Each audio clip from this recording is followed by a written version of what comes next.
সেবা রস, সেবা একটা রস। রসিক শেখর কৃষ্ণ যখন রসের প্লাবন নিয়ে গৌরহরি রূপে এলেন, তিনি শিক্ষা দিলেন শুদ্ধ সেবা। তিনি গুন্ডিচা মার্জন করলেন, নিজে করলেন, অন্যকে দিয়ে করালেন। তিনি কীর্তন সেবা করলেন, তিনি নৃত্য সেবা করলেন। তার সেই যে পরম্পরায় আজ আমরাও আমাদের গুরুবর্গ আমাদেরকেও সেবার সুযোগ দিয়েছেন। সেবার সুযোগ শুধু নয়, সেবার হাট বসিয়েছে। কে কত সেবা করতে পারো, আসো এই গৌর ধামে গৌর জয়ন্তী মহোৎসবে। তুমি যদি হাত চালাও, তুমি যদি মুখ চালাও, তুমি যদি পাটা চালাও, কতটা চালাতে পারবে এর কোনো সীমা নেই। আসো এখানে।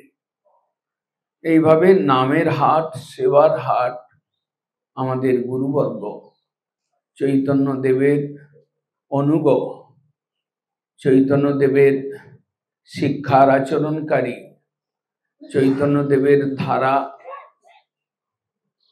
বহনকারী, চৈতন্য দেবের শিক্ষাকে আজও আমাদের মধ্যে সঞ্চারণকারী সেই সকল গুরুবর্গ আমাদেরকে সেবার ভান্ডার খুলে রেখেছে।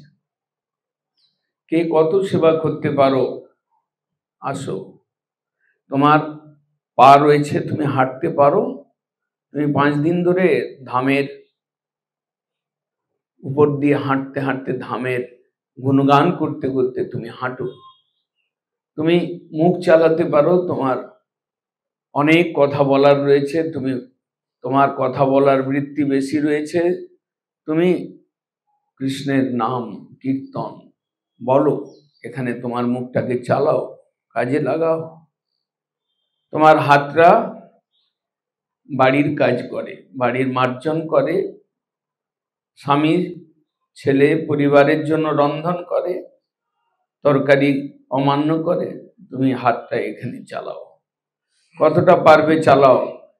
তুমি চালাতে চালাতে পরিশ্রান্ত হয়ে যাবে, তথাপি দেখতে পাবে যে কাজটা শেষ হয় নাই। তোমার সঙ্গে 5 জন আছে, 10 জন আছে, 30 জন বসেছে, 40 জন বসেছে, তুমি হাত চালাতে চালাতে তোমার হাতটা ব্যথা হবে, কিন্তু দেখা যাবে কাজটা শেষ হয়নি এখন। একে সেবার হাট বলা হয়। সেই সেবার হাটে আপনি এসেছেন, ভালো কথা।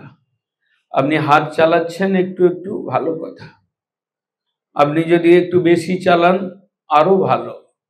আপনি যদি মনের আবেগ নিয়ে চালান, তাহলে উত্তম, সর্বোত্তম। আপনি ঝাড়ু দিচ্ছেন গদ্যম মঠে, যদি আপনি লোক দেখানো না করেন, যেখানেই নোংরা আছে সেটাকে তুলে ফেলবার ইচ্ছা করেন, যদি বৃন্দাবনের কুঞ্জে ঝাড়ু দিচ্ছে চিন্তা করেন, যদি চোখের অশ্রু জলে সিক্ত হয়ে কাজ করেন, তাহলে দেখবেন সেখানে সেবা রস আপনার কাছে আসতে বাধ্য, অনুভব করতে পারবেন।